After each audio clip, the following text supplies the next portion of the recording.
put the link in, Gabe, in that tweet? I put the link in. The one that you tagged the pod in? I don't see it. I just see the hashtag. Well, Clint just retweeted it. Oh, and we are live. Good enough. Live. It is the Dynasty Happy Hour Open Bar, not the podcast, but the Open Bar. I'm Gabe Gearing. Yeah, that's right. Put your drinks up. You know, I'm at Grab Bag Fantasy. You know me from potentially know me, and well, you do now from the Grab Bag Fantasy podcast. I'm kind of just talking to myself at this point, but you know, we'll have viewers at some point. So we're here. I'm joined by two other Dynasty Happy Hour potters / participants / writers. There you go. I say writers. Yeah, that writers, exactly. So we'll kind of introduce them first and foremost. First, we'll go with David. So give yourself a little introduction where we can find you on Twitter and all that jazz. And hi guys. First, my name is David Berger. You can find me at Carl Jr. on Twitter. And I'm currently sipping on a nice little whiskey and ginger beer here. And I added a little lemon here, so it looks good for camera.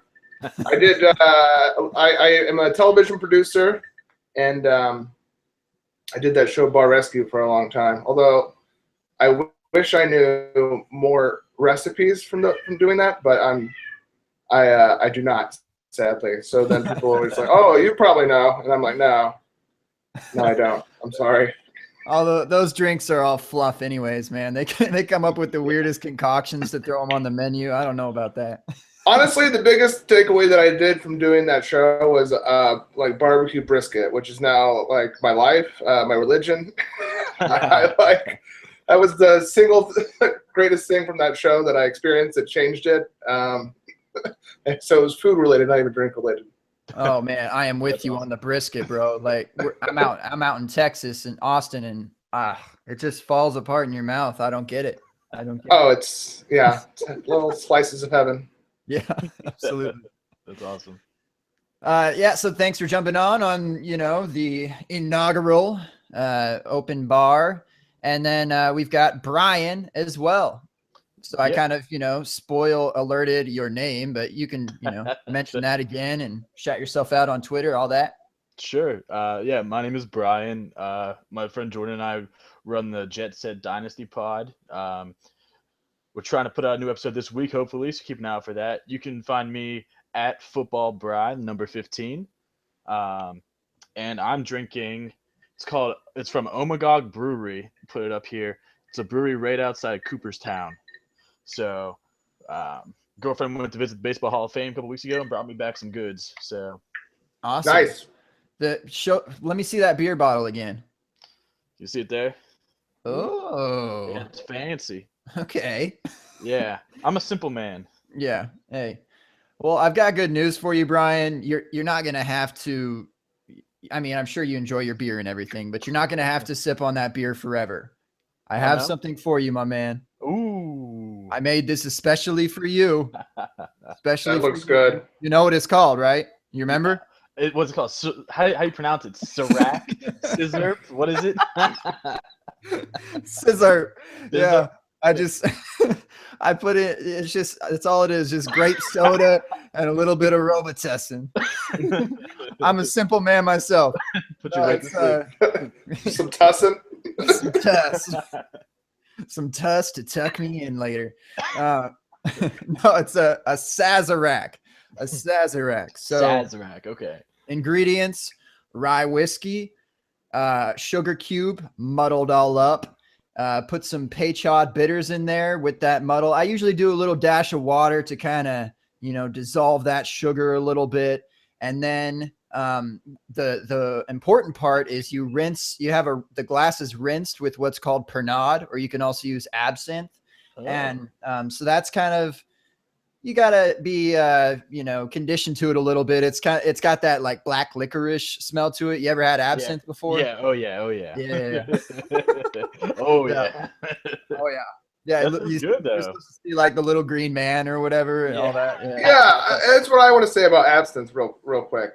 Yeah. I was always portrayed to me growing up, you drink it, you see stuff. I had never seen one ghoul or ghost or anything sort of abstract from drinking absinthe. So I think that was a bunch of bullshit. I agree. Yeah, I had it for the first time in Germany, so it was supposed to be like the legit kind, and with the wormwood or whatever, because I guess it's the wormwood that makes it happen. And nothing happened for me, so I don't know what that was all about. And I use Pernod instead. There's no weird, little green man or whatever. It's just kind of got this herbal black licorice vibe to it, but I love it. It's solid cocktail. Yeah. Sounds delicious. So maybe the problem you guys aren't seeing the little green man is because you're drinking too much of it and blacking out too early. That's true. That could be true. We've just met. How do you know about me like that? You can just kind of get it's the Beard Brothers thing I think we got going on. Yeah. Oh, yes. That's called a green out usually when you start seeing the little green man. Yeah, all of them. You start seeing yourself on like green bean can labels like the Jolly Green Giant. And you're just like, is that me? You just start seeing green characters. Yeah. Shrek is just popping up. Yeah, you see your face on Shrek and you're like, you're the Lucky Charms guy. It's like I do not want to visit that hallucination. No thanks. No, thank you. Hard pass. So with that intro, I mean that nice little 7-8 minute intro, we're the open bar. We're chilling, we're lax, we're eventually going to talk about football, but we're kind of just here to have a good time and have some cocktails or some beers, whatever you're kind of feeling, and grab a drink with us and to you. Yeah. So we'll talk about some football, I guess. Do y'all know anything about football, or is it just kind of a? I try to. I'll put it that way. I try to know things, but it's always surprising that how little I do know. Yeah, I know it keeps getting more and more surprising every day. I'm like, oh, I didn't know that, and like. Well, I gotta say though, the Macklin and the Decker things, those cuts have made things very interesting and sort of illuminated a few depth charts. Like I see a lot of reports of the Ravens, or the Bills, or even the Rams. I've heard thrown out there. Some of these places where they don't have quote unquote the talent in the room, and being great spots for these guys to end up. Yeah, the thing, I mean, you could put all the teams up there, or even the best landing spots, and say, the Ravens need a wide receiver, or the Bills need another wide receiver, but do they even have the money for it, kind of thing, and are they even in a position to contest and compete? Like, is it even worth throwing them that $7 million a year or whatever to get them on? But so that's a question for many teams. I don't know why the Bills are even throwing money. I just wait till Tom Brady retires. If I was in the Bills front office, I'd be like, okay, we're just going to sit back, wait till Bill dies, wait till TB12 just breaks, a leg or something. Cause we have no shot. We have no shot. Yeah. It's unbelievable. Like, when is he going to retire? He's what, 38, 39, right? Like, dude is old. He said, what do you say, like 4 or 5 more years? I mean, that's insane. I don't know. It will. I mean, it is interesting. Like, what if he does play? What if he just keeps playing and just never stops? I mean, if he keeps winning, I mean, I think there's going to come a point. There's going to be a drop off. There's going to be a season where they go like 7-9, and then everybody's just going to be like, "Oh man, screw Brady," and then he's going to get kicked out. Oh, I think we got some guys coming on. Look at that. We got some more. We got enough. Whoa. What is going on? We got a huge crew here. This must be, well, you go ahead and introduce yourselves, folks. I think I know who you are, but they might not know who you are. So go in, get in there. Appreciate it, Gabe. This is Big Co right here. Casey to my right, Jay Wayne to my left. I don't know if that's mirror image. Those things switched around. I think we're good as far, or I don't know who's on your left and right. I don't even want to get into it. I'm already drinking. Let's not talk about switching back and forth. Smooth, sultry voice is Casey Myers coming back at you. Ooh. What's up, KC? You have Morgan Freeman on your What's up, man? podcast? That's Clive Walford. That's Clive Walford. Smooth Clive. I had the Morgan Freeman thing, or what, Barry White. I mean, are we about to put together a jazz album or something? Like, totally okay with that. Smooth jazz. Anything do that- smooth jazz. Anything to monetize the operation. If we're selling jazz albums, I'm down. True. Hey, so what's up, fellas? Go ahead and introduce yourself and shout outs on Twitter, all that nonsense. All So right. we're the FF Dynasty. You can reach us on the Twitters at the FF Dynasty. I'm Jay Wayne at Jay Wayne's World. Excited to be here. First ever video. I know. Did you put makeup on? Because I definitely shaved my balls for this. Jeez. I was Not just that kind gonna of party? say no. We can tell. I wanted to get into the manscaping thing later, but we can jump into it now. Okay. Well, I do use a man groomer, so Is it separate or is it the same one you use for your face? Never, bro. You gotta have two separate ones. Gotta have two. That is good stuff. All right. Well, I'm Casey Myers. You can catch me at IMC Myers. I'm Dynasty Big Co at Dynasty Big Co here. And y'all run that Married to the Game podcast, right? Or am I completely mistaken there and I brought on the wrong people? No, that's our We thought- podcast. We thought about maybe just bringing our wives in here and just giving you the 3 wives. I'd kind of like Seeing that. how that works. Yeah, I'd kind of like it. I'd be confused because I've listened to the pod, but I'd be confused in terms of the voice. But I haven't seen faces yet, so I mean, you could have thrown that out there for sure. We could have put their face and we could have sat on the other side with mics and you could have just thought we all Oh, married. I love that. Just lips it, yeah. Just have Oh my a God. script for him, and you're just lipsing the whole time too. That'd be nice. That would be awesome. Oh man. Who else we got? I know Gabe. Who else we got on here? hi guys, I'm Dave Berger, writer here on Dynasty Happy Hour, I think, with y'all, and at Carl Jr. on Twitter. Nice. Yeah. I'm Brian. I would do the Jet Set Dynasty podcast with Jordan Nutter. Yeah, Jet Set. What's up, dude? Yeah, what's going on, guys? So Good to be here. Appreciate the invite. yeah, dude.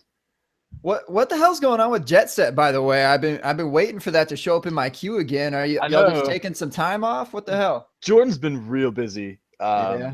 He's running some stuff in his personal life, and I keep telling him, like, I was set to do it like 9:30 on Sunday, and he stood me up, and I was like, dude, what are you doing? And he was like, oh, I got caught up and stuff. So we're gonna try and record this weekend at the absolute latest, get back on our schedule. So keep an eye out for it. All right.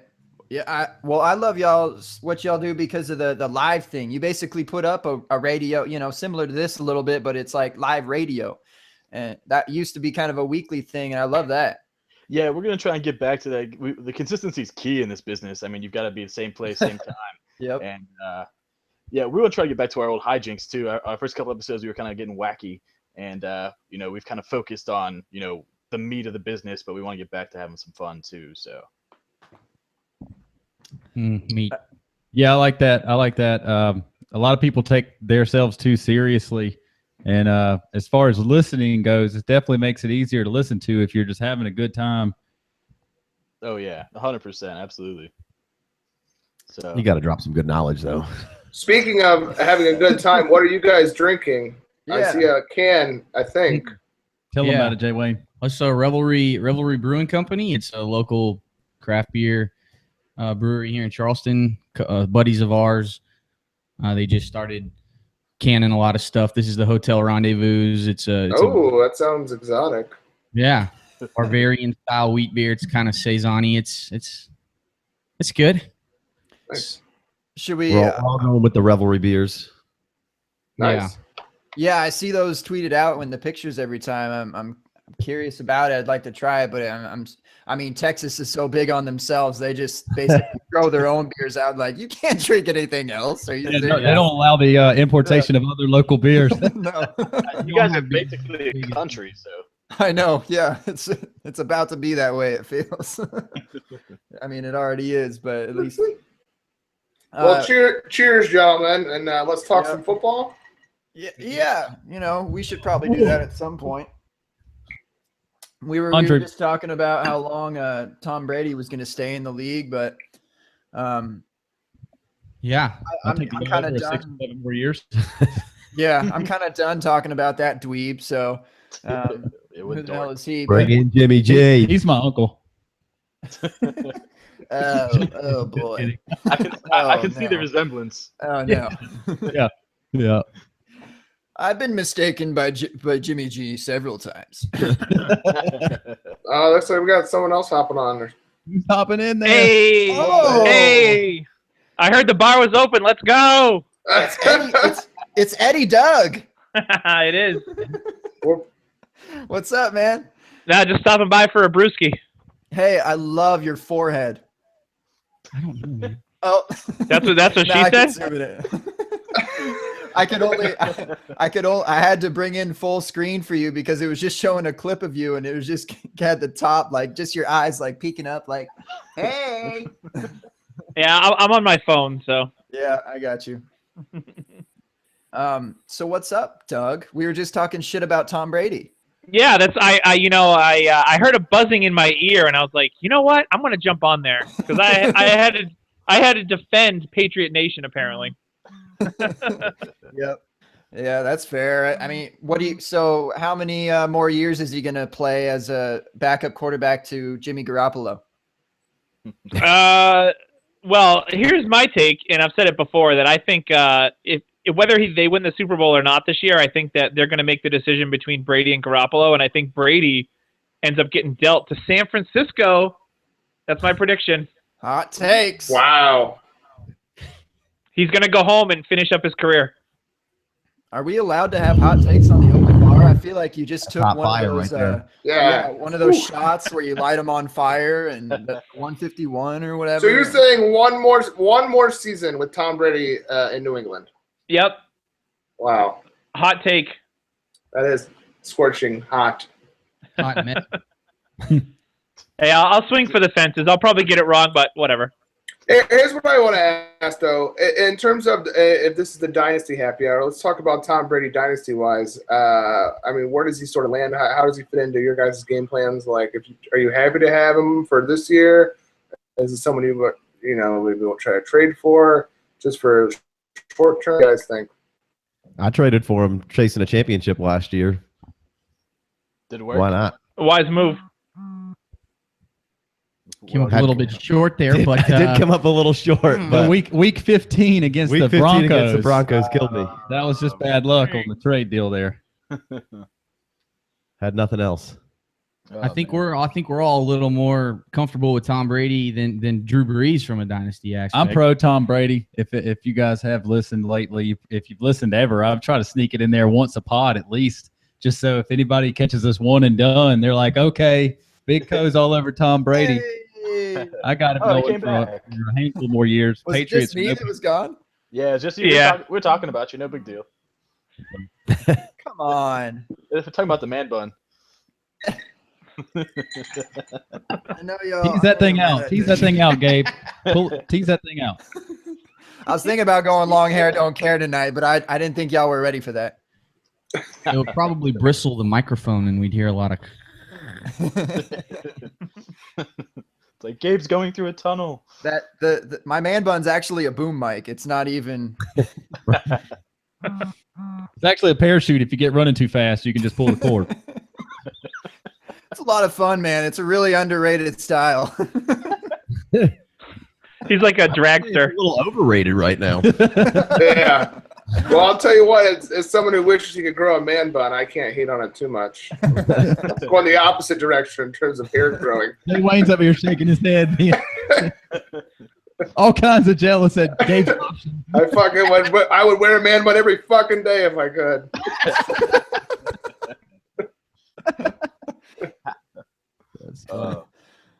I'm just telling you that when I came back in, the viewership was a little low, and then I came back in. We bumped up. We increased it by 200%. So I'm just saying.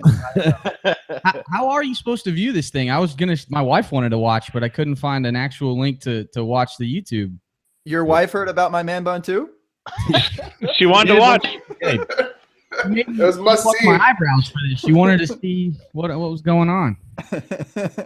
Well, it's out there on Twitter. Check the DHH Twitter. We just tweeted it out. All right, cool. On the Dynasty Happy Hour, yep. So we were just talking about Brady and his dynasty value, and one of the FF Dynasty guys were saying that he recently traded for him. What did you give up for Brady? I traded. That was last year. It was last year. I traded. What did I trade? You gave Cam. I traded Cam Newton for Brady. And Brady in a second for Cam? I got Brady in a second. Yeah. For Cam Newton. Yeah. I had to get rid of Cam. I was trying to win a championship that year, and Cam was killing me. Wow. Also, it's an 8-man home league. I wasn't that concerned about it. Oh, but still. That's fair. Threw Cam to the side. I have Jameis on the bottom of the bench. Oh, so you were fine on QBs then. Yeah, but I wanted to win. I wanted to take Jay Wayne down. It didn't work. He was beating us up. It was basically him and Jay Wayne for the title most of the year, and everybody knew it. And Casey was just trying to get those starter points, which is what I try to talk to a lot of people about all the time. You know, bench points won't do anything for you. So I told Casey I would make the deal if I was him. He took Brady. He got Brady, and, you know, obviously Cam was having the down year, very inconsistent. And Brady went in there and crushed it for him, but then week 15 he goes to play against the Broncos, and Casey was like, I can't bench him. And sure enough, the Broncos cornerbacks do what the Broncos cornerbacks do, and I had to go home. He had to go home. Man. But he's got him coming back around. And I know I got off on a tangent. I do that sometimes, but just to answer the question, I would still buy Tom Brady in a dynasty right now if somebody wanted to give him up for anything close to cheap. We said it on the most recent podcast. We were discussing him versus Drew Brees. I think that Tom Brady's everybody says that when that cliff comes, it's going to come fast. I just don't know. I think the system in the Patriots town is just too ridiculous, and they're just too quick to change their ways if they need to. If they need to go 2 tight ends up the seam, or if they want to throw it to Julian Edelman in half a second before the pass rush can get there, whatever they need to do, they're getting it done. And I just don't see Tom doing anything less than spectacular work for as long as he wants to, honestly.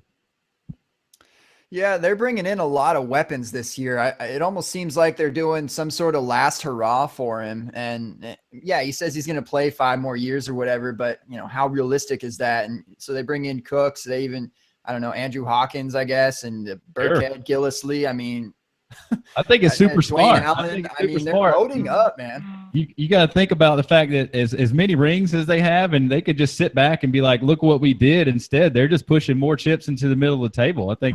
I mean, I'm not the biggest Patriots fan, but how could you not be, you know? Well, did they lose anybody? We could spend the rest of the time talking about that, but I want to keep Doug for a little bit longer. From a fantasy and just a straight gambling on the spread every week. If you just sign up for the Patriots every week, double down if you lose, they'll take care of you. That's true. I met a guy once said he bought a laptop off his Patriots winning. Sure. That's nuts. Not hard. And speaking of that entire mess, I mean, is there who's the most reliable fantasy option there? Cooks, Gronk? I mean, who you like this year? When Gronk's on the field, he's always the best. But the word there is win. You know, if he's there, he's a monster. If he's not there, there's like you said, Gabe. They got too many. They got too many players now. It's just for me, it's like Tom Brady's the most reliable as far as your starting lineup. Everybody else, because there's just a ton of people there to take the points and spread it around. It's hard to say. I'm all in on the wide receivers though for Dynasty. I mean, Malcolm Mitchell, Brandon Cooks. I'll take them wherever you need to take them. I feel comfortable. I don't know. I know the question was as far as this next year. I think when everybody's healthy, it's definitely going to be water's muddied. But I mean, I think you can take your guys where, you know, you're playing the guys you drafted high. If we're talking startup, I mean, I'm all I'm gonna play Cooks every week probably, and Edelman while he's healthy. Sure. Mitchell if you have to. If Edelman or anyone goes down, Mitchell all day long. Mm-hmm.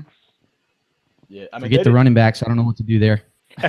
Yeah. Well, speaking of the running backs, though, I'm rising on Gillisley a lot, and I just think back to I was a LaShawn McCoy owner last year in multiple leagues, and I watched a lot of Mike Gillisley as a result, and the guy is good. You're like half the time you look up at you're at the sports bar, you're looking up at the big screen for the big play in the Bills game, and you're thinking it's shady, but it's Gillisley. Yeah. And I just think that, coming into the Patriots, System. running back room system and their, how they do things, I just feel like he's a talented running back. And I know Rex Burkhead is also that, but I don't know. I just feel like good things are headed for Gillisley. I think it's a rare situation. I mean, I'm not a huge handcuffer, but I think if you get one, you got to at least stab on one of the other three, because you're gonna be at least get some play out of one of the three or one of the four. Yeah, I mean, I think regarding who's injured or not, or game flow, whatever. Yeah, I think their top two backs are definitely White and Gillisley. I mean, they paid White in the offseason, and they paid good money to get Gillisley. So, I mean, I could see both of them being fantasy relevant, RB2 level pretty much for both of them. Don't forget about Rexy though. They gave Rex $3 million, I think. They did, yeah. They gave Rex. I don't know how I feel about Burkhead though. I don't know. There's something about him rubs me the wrong way. Perfect Patriots pickup though. It's true. Another division rival just scooped him up for barely nothing. Not a division rival. What? Conference rival, at least. Yeah, my bad. I was thinking about all the lashings that they've given the Bills, and with Gillisley and the way they took Welker from the Dolphins a while back.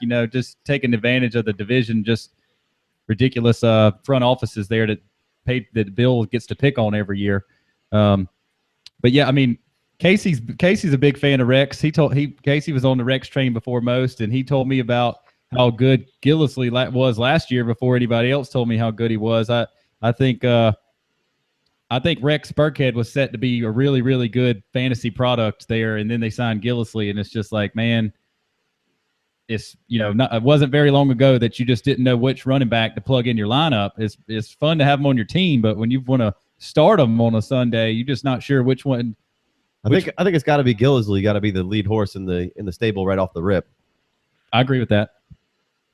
Yeah, I heard a report coming out that was kind of their lead back at the time. And I've also heard reports about them pumping up James White a little bit. So, yeah, I think you're right, Brian, that's kind of their 1-2 punch right there. And I'm sure Rex Burkhead will get his too. But I think the odd man out here is definitely Dion Lewis.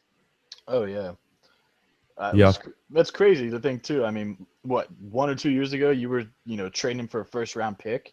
Yeah. And, I mean, that just goes to show, don't mess with those Patriots running backs. You never know what you're going to get. They're like a box of chocolates. Oh, Jenny. I love you, Jenny. Eddie. Doug Eddie. You sound like my first girlfriend.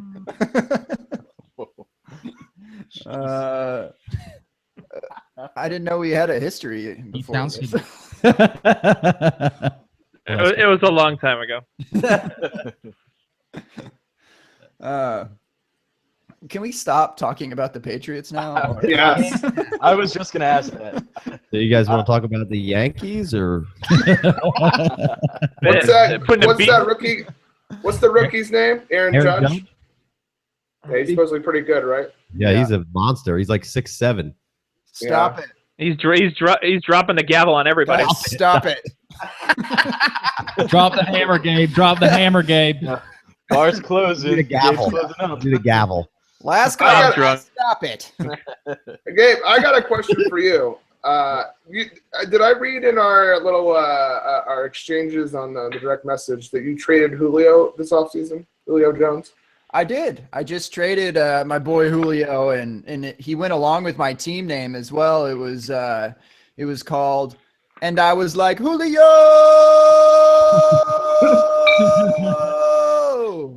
Kind of the reference to A Night at the Roxbury, but Emilio versus Julio. And it's in a point per carry league, a 0.5 point per carry, and there's 1 point for every reception. So I mean, I ended up getting Todd Gurley and some other pieces. It was kind of a big trade, I guess.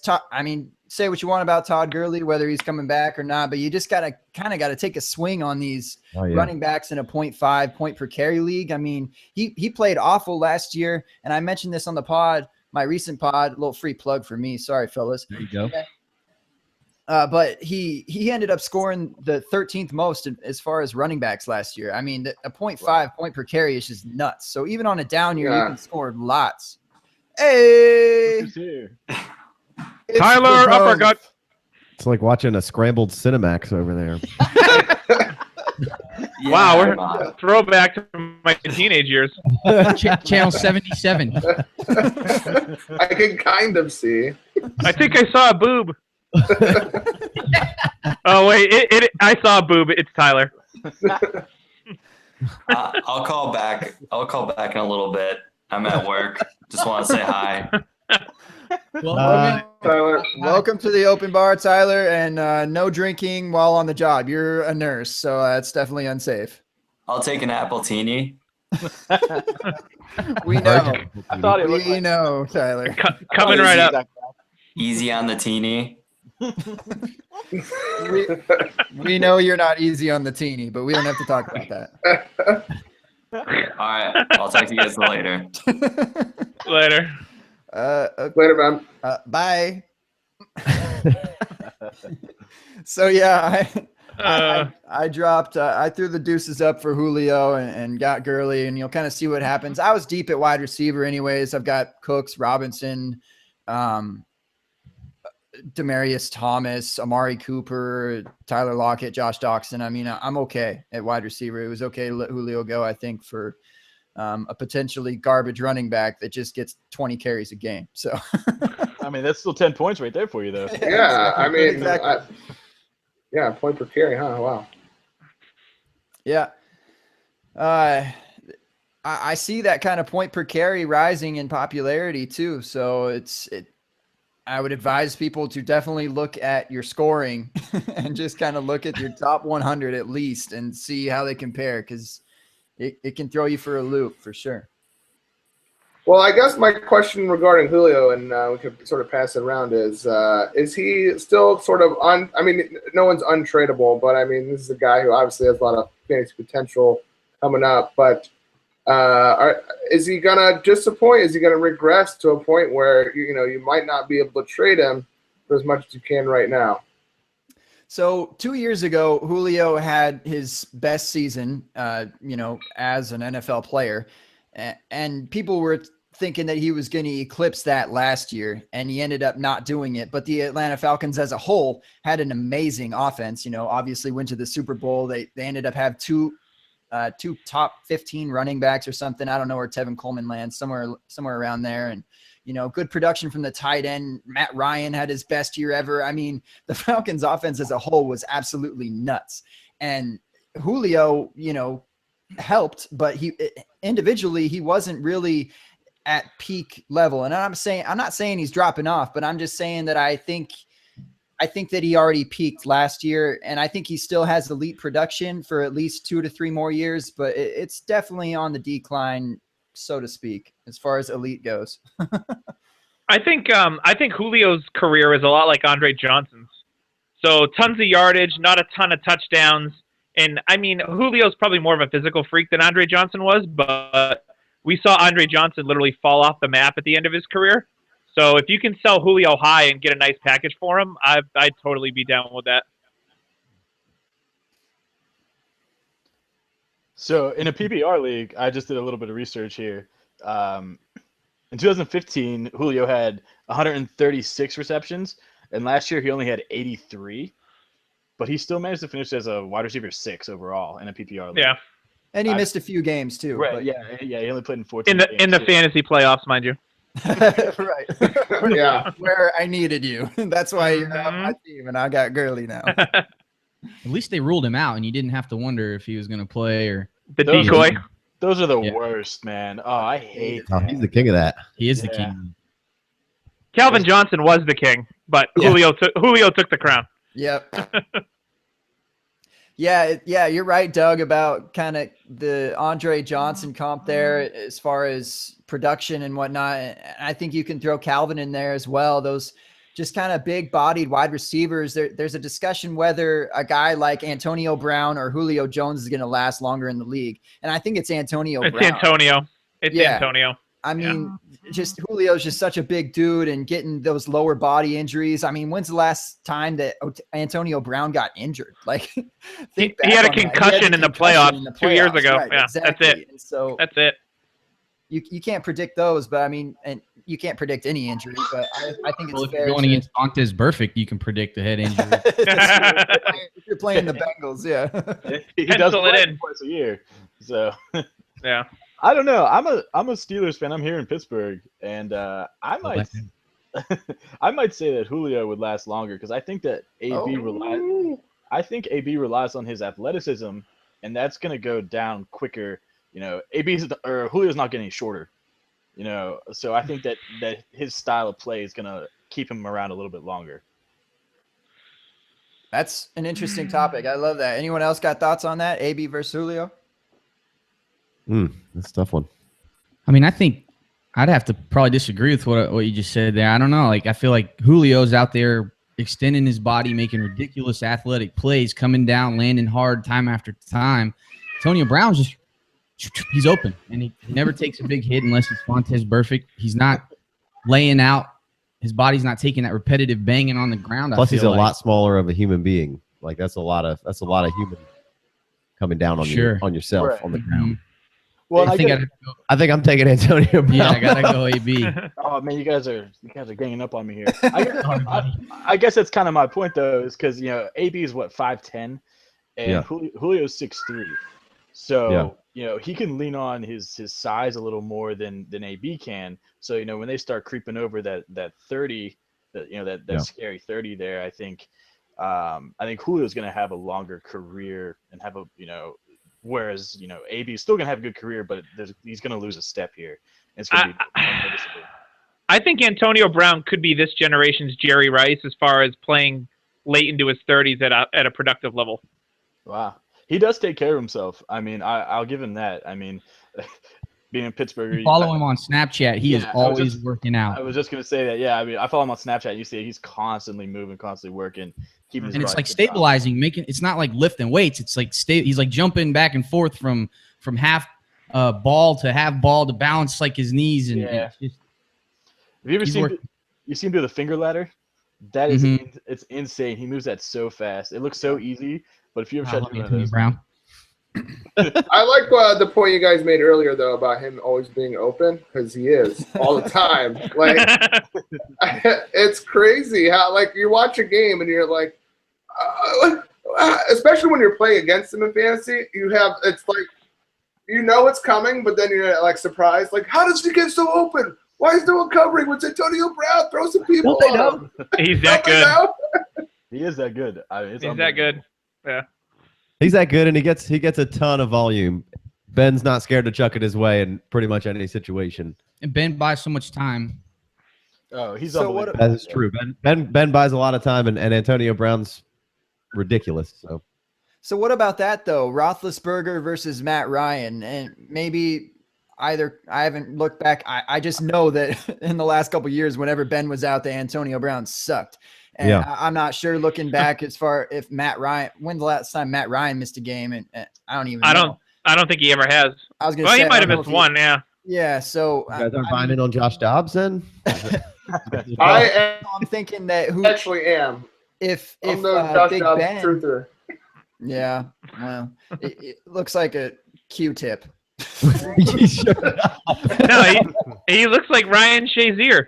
He does kind of, but a much larger forehead. Yes. But I would imagine that Big Ben goes out before Matt Ryan's career ends, just assuming that these retirement things are true, and he's hardly practicing much. So with that argument, Brian, I guess I could see that side a little bit, but other than that, I don't know. As far as the player versus player, I'm on the AB side. Yeah, I mean, I just kind of look at it like, I mean, Calvin Johnson, he kind of dropped off that edge too, and I mean, he retired kind of randomly and surprisingly, but his athleticism definitely took a dip there those last couple of years, and with his size and ability to kind of box out defenders, he was still able to be relevant. So that's kind of what I was looking at when I'm making that argument. Well, we've got about 15 minutes left in the happy hour open bar. I don't even know if those are the right words anymore. Turn it up, Jet Sazerac. I think I need to refresh my drink. I might go. I was just gonna say, I'm going round two BRB. here, guys. Hey, there you go. Luckily, I have a cocktail, so I sip it like a gentleman, you pigs. Bartender. Since we're between things here, I'll jump back. I think it's not close between Matt Ryan and Big Ben, who's hanging out the longest. Oh, yeah. Yeah. I said it last year coming into the season that Matt Ryan was entering his mental prime. Everybody was down on him. I picked him up in the 18th round of a startup in the FFPC, and then he went and won me the MVP. Big Ben is a Hall of Famer. He's awesome. But what he does to buy that time and shrug off the would-be tacklers, it's awesome to watch, but it's definitely taking a toll on his body. And like Gabe said, he's not practicing, and he's always beat up, and he probably has a hard time getting out of bed in the morning already. He's got 2 rings. I'm sure he doesn't want to retire because he wants to play the game, but physically he will not last. It's beating him up, and Matt Ryan's just hitting his stride. So is anybody worried about Martavis Bryant coming back and a little Schuster and maybe a little less targets going Antonio Brown's way, or is he just getting fed all day, every day? I think he's fine. Yeah. Bad question. Next I one. was gonna say, who do we think this year's Matt Ryan is for quarterbacks? Andy That has Dalton. a big bounce back. Yeah, I think that's a good one. I like Andy Andy. Dalton reloaded the cupboard there for him, brought in a top 10 burner, and Tyler Eifert, if he's healthy, that's going to play a big role. They brought in Joe Mixon to give him that running back that doesn't tip the hand if they're running it or passing it from the backfield perspective. AJ might, he's coming back in healthy. Tyler Boyd will get into his second year. Another year with Zampese. Tyler Boyd had a quiet rookie season, and the drafting of John Ross puts a big, dark cloud over him. But he's a quality wide receiver. I think Andy Dalton's loaded up with weapons, and I just picked him up in the 19th round. 18th round. I hit him again in the 18th round with a quarterback in the startup that we just finished up. There you go. So you're saying top 5 QB for Andy Dalton this year? Well, he was on a top 5 pace 2 years ago before he broke his thumb. Yeah. And he averaged. He has finished He in the did top it. 5 He before. averaged 20-something He's done it points a before, game 2 last years year ago. with his entire squad getting hurt. So I don't know if I got him as top 5, but all I need him to be is anywhere near the top 12, and I'm happy. Yep. Agreed. Yeah, and Matt Ryan's been around that area for a long time. He just kind of needed things to go his way. I mean, he's been a top, Kyle Shanahan. 12, 15 QB. Yeah, exactly. Shanahan helped. And I don't know if writing was. Sorry, Gabe. Go ahead. No, I'm sorry. I don't think that there's a Shanahan in Cincinnati that's really doing it for him, but I still like the pick there. Oh, no doubt. You won't get too many people that get on the same parallel as Shanahan in my eyes, but I think the writing was on the wall in 2015. That the Falcons started red hot, and then the offensive line just fell apart. They started 5-0, and then just kind of dumped the season. The offensive line can make you or break you in this league, and the bad thing about for Andy Dalton, just say their offensive line's gotten worse. But as far as Matt Ryan goes, you could see that offensive line stabilize, and along with Mike Shanahan, Kyle Shanahan's X's and O's, it was lightning in a bottle last year, like you were saying with the Falcons offense, and they just set records all over the place. Yeah, I think their offensive line was one of the only ones that played like every snap together the whole season. Yeah. Wow. So yeah, Complete opposite of what happened in 2015. yeah, absolutely. That's what would concern me about the Bengals, though, is that the offensive line isn't amazing, and that O-line for Atlanta, wasn't amazing either, but it was certainly better once they made that signing 2 years ago with Mack for the center. So I mean, things really turned the corner there. And for sure. I don't know if the Bengals quite are at that level yet. So that'll be interesting to see if he has time to even throw bombs to John Ross and AJ Green all day. Completely agree. I'm definitely not looking for an MVP season out of him. think the value of where you can pick him up right now is ridiculous, kind of like what Matt Ryan fell into last year. I certainly don't expect him to do. If he could do 80% of what Matt Ryan just did last year, I'd be all right with that. Like he was averaging 20 points a game last year, 20 fantasy points a game. Even as bad as it was, you look at his game log, and there's not one like outlier 4 or 5 touchdown game that supports it that bumps his stats up. Everything was 280 yards and 2 or 3 consistent. touchdowns. Absolutely. Exactly, and that's what you're looking for with that really, really, really late QB. Was that the first QB you took in that startup? Hell yeah. Oh yeah. Hell yeah. Team late QB, I'll drink to that. We were at the 16th round. It was Tyrod, Eli, and Andy Dalton, and we were going to take one there, but we kept trading our pick back, saying we'll take the last one on the board, and we just kept trading back, and we picked up a couple of next year's draft picks in the process, and ended up with Andy Dalton. Love that move. Nice. Yeah, it's good. Really brought the squad together. Felt great about it. It's scooping value along the way. Got like Marquise Lee in the 16th round instead of taking a quarterback there. Instead of making the choice on one of those guys, grabbed us a Marquise Lee. Picked up a Burkhead. Picked up a Rex Burkhead. I thought what that Robert happened. Woods? You get Robert? No. We traded the last pick of the draft for Robert Woods. And in 2012, the last pick of the draft, we gave a 4th rounder next year to get back in there and scoop up Robert Woods. I like Robert Woods this year. Yeah, you got to at least be excited about the chance, possible volume going his way. Yep, he's about to have his Kenny Britt year, I suppose, huh? Yeah. Kenny Britt. The opportunities you have to be excited about. I don't know if they'll be worth a shit, but yeah, absolutely. What about, so we kind of opened up about it. David mentioned it kind of towards the beginning of the pod, and then we somehow, or not necessarily pod, open bar, live video, whatever. And but then we started talking about Tom Brady and the Patriots, blah, blah, blah. But we haven't talked about this yet. But the big news in the last week in football has been obviously Jeremy Maclin being dropped from the Chiefs and Eric Decker has he been officially released? Not yet. They're supposedly trying to trade him, which is the dumbest shit I've ever heard. Like, why would you trade for him and his salary if you could just pick him up for whatever? That's my so favorite thing that Jets are teams dumb. do. When they leak, he's going to be traded or released. No, he's going to be released. Like, we're going to wait until you release his ass. Yeah. But let's be honest. Stupid. I've definitely been that douchebag before where I'm like, I don't want Dorial Green Beckham anymore, and I'm going to release him, but let me try and trade him for a 4th round pick before I do it. you got to see what the market will bear there. Yeah, but you don't announce it to all of your league mates, though. That's true. That's true. Well, that's when you go after the guy that's got like the 12th priority in your league. That's like on the bottom. It's like, you're not going to get him, so why don't you just give me a 4th round pick for him? Yeah. Yeah.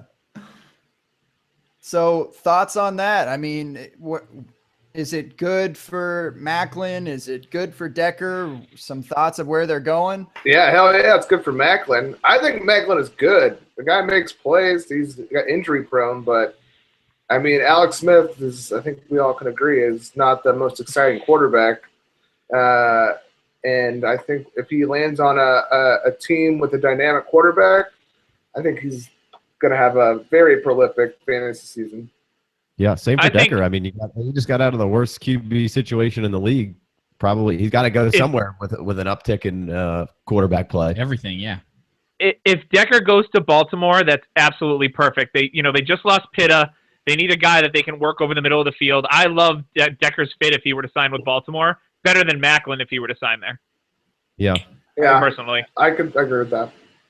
Yeah, I think I'm more generally excited about Eric Decker than I am Jeremy Maclin. Same here. Decker offers the consistency. Yeah. Like, he's just that guy that just goes out there, gets those catches, averages almost a touchdown. Well, what about our own Tyler Gunther over here playing Adam Schefter? Did you see that tweet that he sent out today? Oh, geez. His sources about his buddy's uncle, Eric Decker's uncle, or some shit. Yeah, he's gonna retire. And, so I retweeted Adam Schefter that said he was medically cleared to play, and I said, Tyler, what's up with that?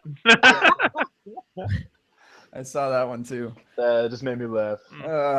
Could have brought up while he popped in, but yep. Yeah. That should have been all that we talked about while he was here. I mean, he's in the middle. Just hammer him with it. We need some hot takes. Where's your uncle, Tyler? No, it was my buddy's uncle. Oh, his buddy's uncle. Not you. Yeah. That's that friend of a friend. Yeah. that Yeah, whole thing. they played they were playing the telephone game, and it got back to Eric Decker might retire.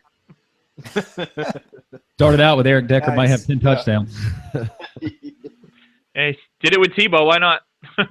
Cool, man. What's their kind of ceiling though? Do you think they could be anything more than, a top, I don't know, 15 wide receiver in even the best landing spot? I mean, do you think they could eclipse that, or is it too far gone? Wide receiver 2 upside, probably consistently. I would say a low end wide receiver 2 for both of them if they landed in the right spot. Both have put up wide receiver 1 seasons, and I don't think either one. I don't think anybody's arguing that they're still in their prime. But like you said, Macklin's injury prone. But when Macklin's on the field, he's a monster, and Decker's just been—he's either getting you 100 yards or a touchdown every week. Yeah. Fitzpatrick, I think both can still be really, really good, but I think it will come down to landing spot, and I don't know. Either one of them goes to the Ravens. There's a ton of targets to be had. Obviously, Macklin was talking about Buffalo right off the rip. I don't think that the way that offense is lined up to run would give him the targets necessary to be better than a back end RB2, a wide receiver 2, maybe. That's probably my least favorite landing spot for him. If he goes to the Bills there, I'm getting rid of him. I'm selling him if I've got him. Maybe cock blocking Zay Jones, son of a bitch. That's my dude. I love Zay Jones. I think he probably will cock block Zay Jones a bit, but I like him. I like the addition there for Sammy Watkins more than anything, really. I like a veteran to come in there and maybe take a little bit of pressure off the young guy. Or once Sammy doesn't play, maybe Macklin can crush. It's true. Put players back up. Yeah. See, I think the Bills and the Ravens are good landing spots for football purposes, but I'm not entirely sure if they can put up wide receiver 2 numbers in either of those offenses. I would much rather have them in something, maybe the Cowboys or the Cardinals or something like that, with maybe even the Saints, throw something like that out and make it realistic that they can put up wide receiver 2 numbers spot. Because it's just not going to happen on the Bills if Sammy's there, and unless he goes down, which is entirely possible. And Joe Flacco's, I'm writing about this now. There's no way that he's getting a top 15 wide receiver on that team, period. So right. I don't know. We see who snuck on here. Hey, we were just talking about your friend's uncle. Oh, really? We were talking about Eric Decker, yeah. Oh, yeah. I'm telling you, it's happening. Are you using a stethoscope / headphones? Is that like a dueling thing? Okay, I want to clear the misconception of what I am. I never once said I'm a nurse. I'm actually a janitor for Mayo Clinic. Oh. I always said, I work at a hospital, and people are like, oh, doctor or nurse, and he's too stupid to be a nurse. All right, a doctor. But the thing is I'm kind of like Goodwill Hunting at Mayo. Like you solve a lot of random math problems that are on chalkboards. A lot of math going on in the hospital. I almost spit out my beer. What happens? Go around talking about apples a lot. How about them apples, Will? Well, what happens is I'll go past the client's room, and I'll go, hey, start Tyreek Hill this week. And I'll walk away and be like, wow, that man's a genius. Goodwill How Hunting. did he know? I like it. It's, like, I'll go past the doctor's room that's just looking at their computer, trying to figure out who to start this week. I know who. I'm working on a thesis. No, you're not. Thesis, he's a sucky tight end. Don't start him. Yeah. Thesis? You mean Thielen for the Vikings? He's a start. Scalpel, please. A flex option this week. Yeah. Osteo Biflex. Yeah.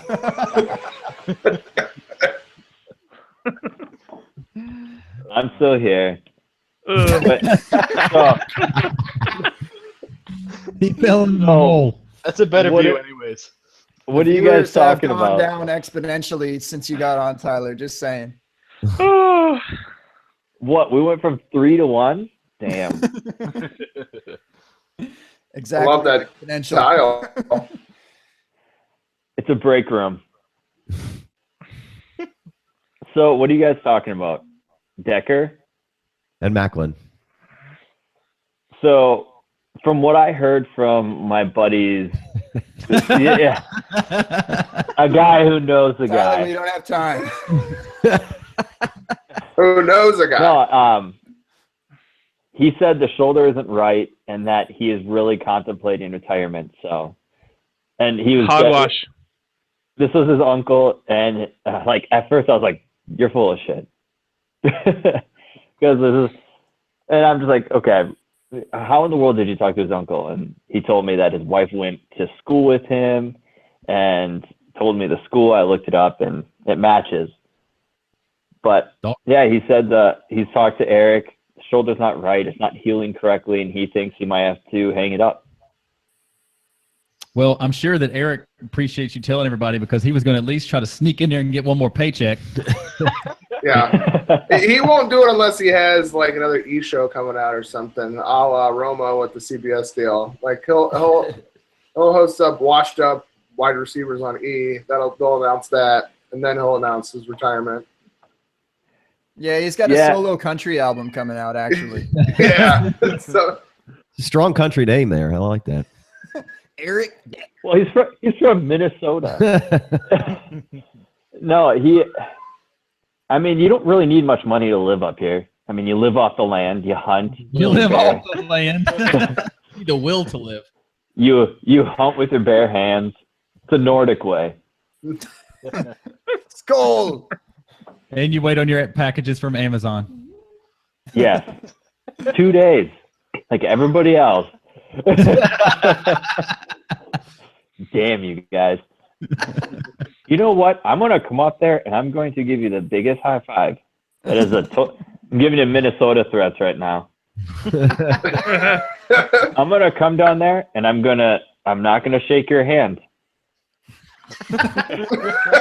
I'm only gonna shovel your sidewalk. That's it. Not your driveway. I'm gonna cut you with a gift card and then give it to you. So basically, you're just an extension of Canada, right? Hey, we're like neighbors. Yeah. Compared to Canada, we're like the crappy neighbors. We're the not so polite neighbors. So yeah, we've seen Fargo. We know what goes on there. Mm-hmm. I was gonna say like the crappy Canadian neighbors are like Buffalo. Doug, I love your view. That's what I'm saying. It's like forehead. I'm on my phone. So am I, and I can keep a good distance.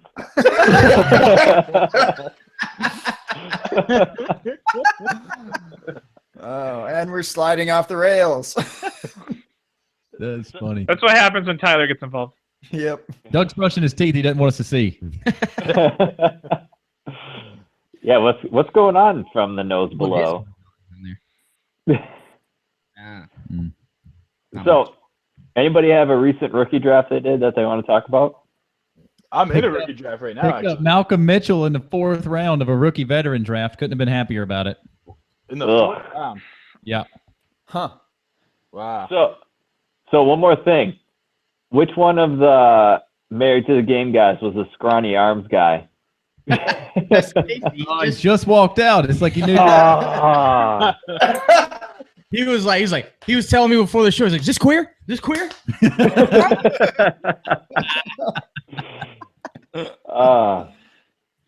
He's probably been.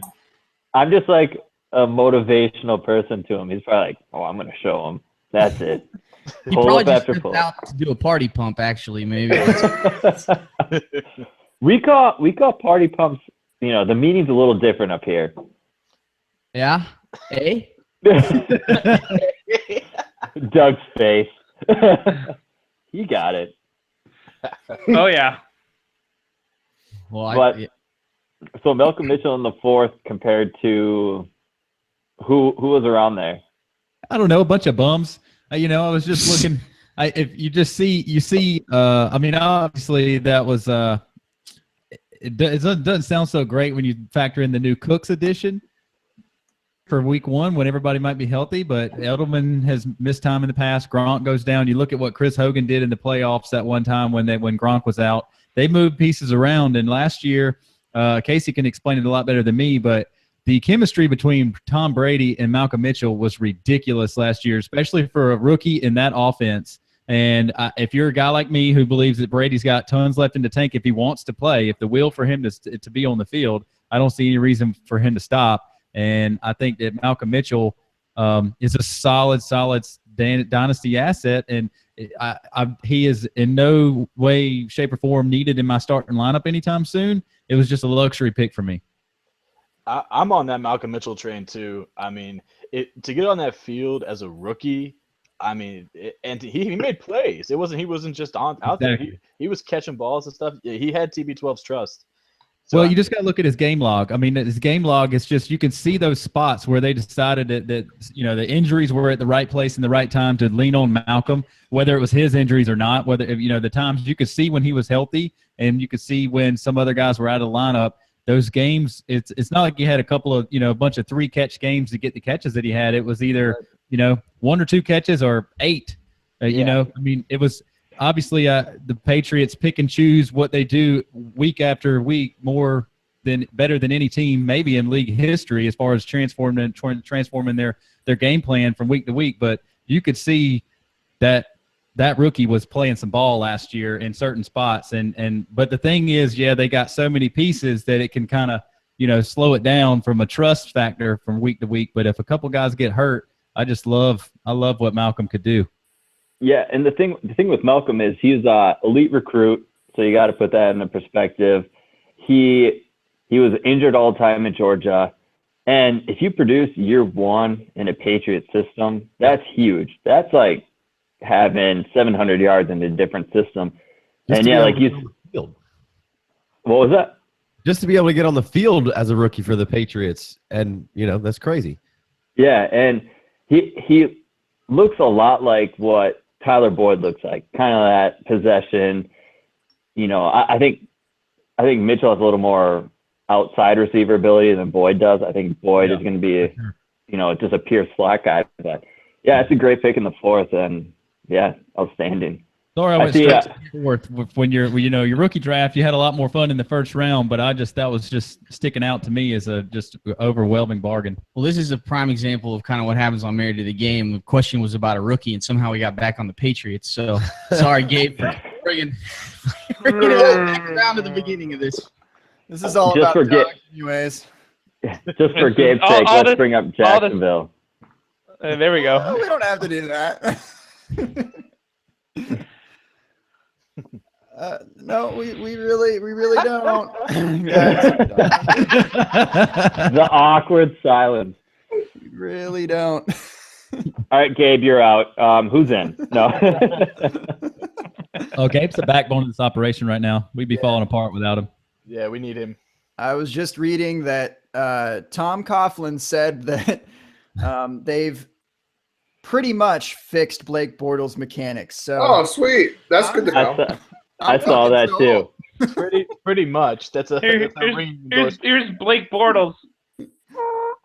No, it's like going to a theme park and saying, we pretty much fixed it. And then everybody's like hopping on the ride. No, it's all right. You're good to go. We think it's all right, possibly. Yeah. Pessimistic optimism. It's great. Yeah, quarterbacks make a lot of strides in the preseason in the off season when nobody's blitzing them. When they got that red shirt on, their mechanics all of a sudden get so much better. It's like magic. Yeah. What about Allen Robinson, though? What do you guys think about him for next year? I mean, is there any hope of him returning to anywhere near what he had before? Or is it just like the guy's just sort of limited to like? Allen Robinson's my hero. I'm with you. Mine too. Well, I think the limitation is Blake Bortles. Obviously, he had the 40 touchdowns the year before, which was amazing. But that stat that came across Twitter the other day, I can't get out of my head. What did he say? He had 4 career touchdowns when the Jaguars were in the lead.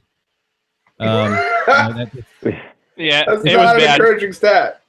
no, it's terrible. So I mean, I don't know if anybody's ever racked up fantasy points in garbage time the way the Jags made a living doing it 2 years ago. Yeah. And that being said, coming out of that season, going into a rookie draft, free agent draft last year, I traded Blake Bortles and got back a first rounder in Eli Manning. Oh my God. Just to toot my own horn for a second. Eli sucked anyway, but I had Tyrod. But no, as far as Allen Robinson's concerned, I don't think his abilities I don't think anything happened to negatively affect his abilities outside of the quality of target. I mean, the balls were all over the place. They were flying over his head or skipping off the ground because Blake Bortles was running backwards. But it would be interesting to see what happens when you bring in Fournette and Tom Coughlin puts his old school style. Maybe they change that offense up a little bit, and with an actual threat to run the ball behind a terrible offensive line still, maybe there's a little bit of play action and Allen Robinson can get deep. Yeah, the thing is, I think Fournette, I think he's easily going to help everybody, but how much? I think Coughlin is just a stubborn old man that just wants everybody to get off his damn lawn. Hopefully that one viewer isn't an old man. But yeah, and I think Fournette's going to get his. I think Robinson will get his. It's that second wide receiver that is a toss-up to me. I mean, you got Marquise Lee fans, you got Allen Hurns fans. I mean, they paid Hurns last year, but I think they can get out after this year. So, I mean, how many targets will Robinson actually get with Fournette running the ball? Because you had Yeldon. Yeah, you had Yeldon run it last year, and that was a joke. I don't care who you are. Yeldon isn't a good football player in my eyes. Well, that kind of comes down to the defense too, I think, though. I mean, if they're playing from behind, they're not going to run the ball as much. So you've kind of got to keep an eye out for that. I mean, they try to make some improvements on the defensive side, but I don't know if it's enough yet. Unless they got the Bears kind of coaching mind there and just run the ball even if you're down. We're coming up in the redraft. Do you take Allen Robinson in the second round, or would you just not? Would you not do that? Just switch to third, or what? No way in a redraft, but I'd still do it in a startup. Good question, though. You're right. Dynasty. In a redraft where your money's on the line for this year and that's all that matters, let somebody else take him and get somebody you can trust a little more. Yeah, in redraft. Pick up In Marquise redraft, rounds later. redraft, I'm going to go running back, I think. Just because if you have two stud running backs, I think you have an advantage over everybody. I think I'm staying away from both Allen Robinson and DeAndre Hopkins. I think they're kind of in similar situations. Let someone else deal with that. I'm gonna let someone else deal with it. I'm okay taking a little bit more of a risk on Hopkins just because I think Watson really is going to depend on him the most. And we kind of already have seen what Bortles has done, and it's not great. And switching to that kind of running scheme, I still agree with you. I think I'd stay away from both, but I'd feel safer with Hopkins rather than Robinson for sure. Yeah, I'd have to agree with you there too. Do you think Watson's going to win the starting job there? I don't really care whether it's Watson or Tom Savage as long as it's not Brock Osweiler throwing it to Nuke. I think he's going to be just fine. Yep. Shit, I'll take Savage. I'll take Brandon Weenan. No, all right, guys, I'm gonna head out. All right, better man. All right. See you, bud. See ya. Toodles.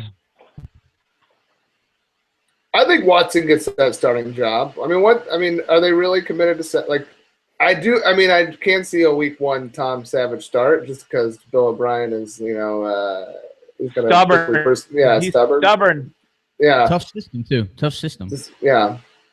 But Watson obviously is drafted to be the guy there. So I feel like the NFL is trending more towards just throwing guys into the fire more than taking care of them. Yeah, I think I'm definitely more comfortable with Hopkins. It's just a much better team situation over there in Houston than it is in Jacksonville. Good defense, good offensive line. I think he's going to have a lot more easier chances to do his thing. Cool. Yep, I agree with you. Cool. Cool. One thing on Robinson that I was going to jump in on is that basically over the last couple years, he's been really, when he's been productive, it's been against corners that are kind of shitty or that they're just kind of slow, like they had a slow 40 time, and really effective when he was playing or effective in corners that were kind of fast or, correlation in being better or can kind of keep up with him. So it's a small stat, but something to keep in mind as to why he did fail is probably because of he isn't that difficult to guard as some people may think. I don't know. I feel like he goes up there and wins those battles in the air if it's anywhere in the vicinity. Trust me, I'm with you, bro. Watching the tape, I love watching him play, and I was surprised to see it myself, but I don't know. It just made me question. Buy low candidate. Go get him lower than you ever could before. He's slipping into the second rounds of startups now. That wasn't the case last year. He was going as high as top 5, I think, in some drafts. So I like the long-term outlook still. I'm just fine with it. Yep. Well, the long-term outlook is definitely not as beefy as it was when the quarterback was coming off of 40 touchdowns. It is what it is. Like last year, if you looked on the tape, all the receivers had the same quarterback throwing them the ball. Marquise Lee looked like the best wide receiver on the team. I know I said his name a couple times now, but if you look at we just picked up Marquise Lee in the 18th round of a startup, and somebody paid for Allen Robinson in the late first, early second. I don't know where he went because he wasn't on our list there. But it's like I said, Marquise Lee looked ridiculous last year. He finally healthy. It was his third year. Whatever happened to the old third-year breakout? We forgot about that. So it's coming back. Coming back around. Devontae Parker, let's go. They were throwing Marquise Lee a lot of red zone looks too, and I always thought that was so weird that Allen Robinson is the guy to go up and catch those balls. It kind of reminded me of not throwing the ball to Julio when they're in the red zone and they, just toss it up to Taylor Gabriel or Mohamed Sanu or something. I mean, that's kind of what Marquise Lee really is, and they were throwing it up to him. So I don't know. Well, I think Marquise Lee was an early second-round pick. I think I'd take him over the likes of Taylor Gabriel or Mohamed Sanu. But yeah, I mean, there's something to be said for the quarterback throwing it away from the number one receiver in the red zone. It's already tight quarters over there, and if your best guy's doubled up, that's why I love Crabtree, because everybody's looking at Mari Cooper, and Crabtree's got single coverage over there, and Carr's smart enough and good enough to throw it to him. That's why Crabtree's touchdowns are there. Bortles smart enough and good enough to throw it to Marquise? That's a good question. There's your third-year breakout. It's Amari Cooper. Well, these mechanics are pretty much fixed, so we're good with Bortles. Yeah. I love the quotes around that. Pretty much, that's just asking for a good time. Just dialing it in until August. Oh man. Until somebody's blitzing them through that open offensive line that they got. It's like they're playing offensive line with 4 guys up there. Yeah, but they did at the end of the season. They switched to Marone, and the offensive line played better at the end of last season. So there's at least a glimmer of hope there. That's true. And when they did, Allen Robinson also played better at the end of the season too. That's true. Yeah. Do you guys think they're gonna get Fournette hurt this year? They're just gonna pound him and get him hurt. He's gonna get hurt regardless. Yeah. I think the people trying to tackle him's going to get hurt. Yeah. Yeah, it can't be anything worse than the offense that he was playing in college. Yeah, for sure. Yeah, really. Good point. So we went the lower body injuries worry me a little bit with Fournette, but we'll see. I was just gonna say we went this whole time without really talking about rookies at all, which is kind of surprising to me. Bravo. I mean, yeah, good for us. I mean, it took us it's 10:47 here on the East Coast. My fever broke like 2 months ago on the rookies. We're done. Y'all want to talk about some rookies?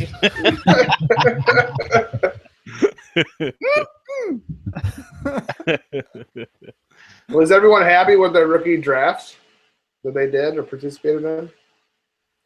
Still or do you kinda feel like going in one right now, a slow draft? I just scooped up Chris Godwin in the 3rd round. I was pretty happy about that. That's pretty good. Nice. Yep, they're really hating on him now. Yeah, Stupid. I'm in the middle of a 2 QB, a Superflex one right now. We're in the middle of the 2nd. Has anybody else done a Superflex rookie draft yet? No. Looking Yep. to get one soon. So I it's always hard to tell where these quarterbacks are going to fall each year. And I'm just looking at my phone here to see where he went. The first quarterback off the board was at pick 10, and it was Deshaun Watson was the first one off the board. So, and then Kaiser went right after him, and then it took the second. Wow. Yeah, and then it No took Mahomes? Mahomes went 202 and the 12 teams. Mahomes went 202, and then I took Trubisky at 24. Which is It's just so surprising. different from a regular 12-team rookie draft. Like no quarterbacks going, and then quarterbacks just Yeah. everywhere. To like Well, that's- 3rd, 4th round. I mean, and it pushes these guys down, like these other Yeah. guys. What really surprised me was I had pick 1-9, and I got Mike Williams at 1-9, and I mean that just blew me away. Yeah. yeah, it seems like Watson's Everyone- first Or quarterback. just wait for his back issues to blow you away. Well, I drafted him, and I saw the herniated disc thing. I was like, well, fuck me. I mean, screw this. You give him to me. No, that's okay. You can ship him ship him over this way. I'll take him. I like him. I've got mixed feelings on him, but I think he'll be. I mean, he was a high pick, so I think he's got a good chance to do it. And he bailed out Watson there at Clemson, time after time. So Well, Jay Wayne's wearing a Clemson hat right now. that's true. Yeah, I'm preaching the choir there. Yeah. The choir, the chorus, everyone. Yeah. Now, I mean, I've seen every snap they've all played, and I have total faith in Mike Williams. I mean, he's just a physical presence out there. He's a monster. He's a big dude. He crushes in the air when the ball's up in the air. He's gonna work hard. He's gonna come to work every day. He's gonna have his head down. He's a humble guy. Like, I wish he'd almost be more cocky. I wish he'd be more assertive. But, like, that's not a problem with him. You're not gonna have to worry about anything with this dude. I'm ready to draft him. I know he's gonna fall. There's a lot of guys up there. I have 1-4 in a rookie draft in a league that we're all 3 in here. And I know I probably shouldn't take him that high, but it's going to be hard not to because I'm just a homer. But I mean, if he falls to 1-6, you'd be all over that. So I mean, you already classified yourself as a homer, but is he your number 1 wide receiver? Is he above Corey Davis for you? I mean, I think I've said on our podcast before that I would have to advise you to probably take Corey Davis over Mike Williams. I don't know that I'll be able to do that. To be honest. Yeah. Because if Corey, I mean, I would have to put Corey Davis ahead of him just because of what Corey Davis is too. I mean, he's Mike Williams but faster and monster after the catch. The dude's awesome. But I mean, I would also like to see him healthy and doing something there in the offseason. So yeah, he's hurt too. Yeah, I heard his best comparable player on the player profile is Pierre Garçon. Could there be 2 more polar opposite names in terms of fun? The one guy's name is Corey Davis, boring. The other guy's name is Pierre Garçon. He just sounds like way cooler. Yeah. A cool name. Cool name. It's a cool name. Give me some Garcon too. I'll take That's that funny. guy. Whenever Pierre Garçon came into the league and he's getting touchdown passes from Peyton Manning, I was like, this guy cannot be any good at football. His name is Pierre. Hey, Pierre Thomas. It's true. That's true. It's like the only 2 Pierres that I can think of. I don't Or know. Jason Pierre-Paul. There you go. Oh yeah. Oh, good one. Juan Pierre, but I think he's a baseball. Tom Yeah. So how Pierre. about the Yankees, huh? Yankees. Oh, okay. What do you think JPP's No. family's like on 4th of July? They're like, listen, just don't let them around fireworks. I don't think they celebrate 4th of July anymore. They just don't. It's over. It's just another day. I All mean, calendars have the 4th scratched off. Yeah. They go to the movies together. yeah. Hey, guys, I'm coming for you.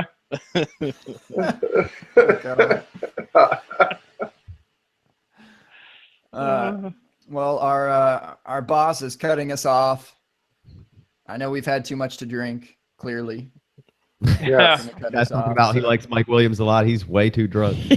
Yeah, clearly. We're talking about if you're talking about Mike Williams over Corey Davis, you just calm the fuck down and get off. I didn't say that that's what you should do. I didn't say that. I guess say your farewells, fellas, and we're gonna get off here. So go ahead there. If you want to throw a plug in there, feel free, and otherwise just throw the deuces up. Hey, guys, this is really time to leave. Check us out at Married to the Game, and we'll see you fuckers later. That's a lot of fun. Thanks for having us on. Yeah. This was fun. Eddie, Doug, anything? Hey, just listen and subscribe to Trophy Time, baby. You know where it's at. Let's do this.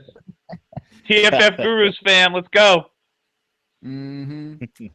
Yep, grab bag fantasy for me. You know the rules. All great podcasts. David, you better join the party, or you... Yeah, here. Sorry. At Carl Jr. on Twitter. Listen to the Dynasty Happy Hour every week. Yep. And don't forget about that Jet Set Dynasty Radio. Hey. Right. The network. What? If we ever record fun. it. I think this worked out a lot better than I anticipated, quite frankly. It's a hell of a lot better than Sunday. I couldn't turn my computer off. It was so bad. I mean, yep. I was just in here singing. I could hear you. It was so funny. I was cracking up. So I'm using my work computer today. So yeah, it worked well. All right. Well, I'm sure that I'm trying to count here. Mind you, that I've had cocktails. 7 of us. That's scissor up. 6, 6, 7. Yeah, that grape Sprite. Sipping that scissor. Yeah. So I'm sure we'll see, any or some of the 6 of you later on, and we're gonna do it. We're gonna do it on the open bar. Yeah, I like it on the weekdays. I miss drinking on the weekdays. I don't know about Saturday. Let's keep it on Wednesday. I like that too. That sounds Wasted good. Wednesdays or whatever. But hey, cheers, fellas. Hump day. Hump that. day and Nice to meet all cheers. y'all. We'll see some of y'all next week. Yeah, man. Good times. See ya. See you guys. Thanks.